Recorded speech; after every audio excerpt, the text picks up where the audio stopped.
சென்னையோட கிளைமேட் பார்த்திங்கன்னா ஒரு டூரிஸ்ட் ஸ்பாட் போன மாதிரி இருக்குது. அந்தளவுக்கு டெம்பரேச்சர் கம்மியாக இருக்குது.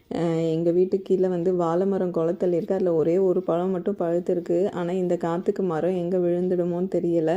பட் பார்க்குறதுக்கு ரொம்ப அழகாக இருக்குது. அண்ட் என்ஜாய் பண்ணவும் கிளைமேட் சூப்பராக இருக்குது. யூஸ்வலாக பார்த்திங்கன்னா லீவ் அனௌன்ஸ் பண்ணாங்கன்னா அன்றைக்கி மழை வராது. ஆனால் இன்றைக்கி லீவ் அனௌன்ஸ் பண்ணல. காலையிலேருந்து இப்போ வரைக்கும் நிற்காமல் எங்கள் ஏரியாவில் மழை பெஞ்சிட்ருக்கு.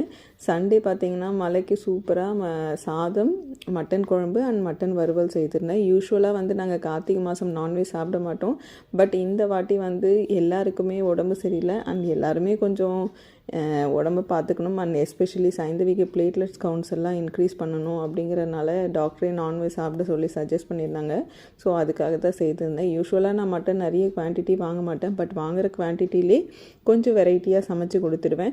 ஏன்னா மட்டன் வந்து நல்லா நீங்கள் தண்ணி ஊற்றி வேக வச்சிங்க அப்படின்னா சுக்கா செய்கிறதுக்கும் ரொம்ப சூப்பராகவே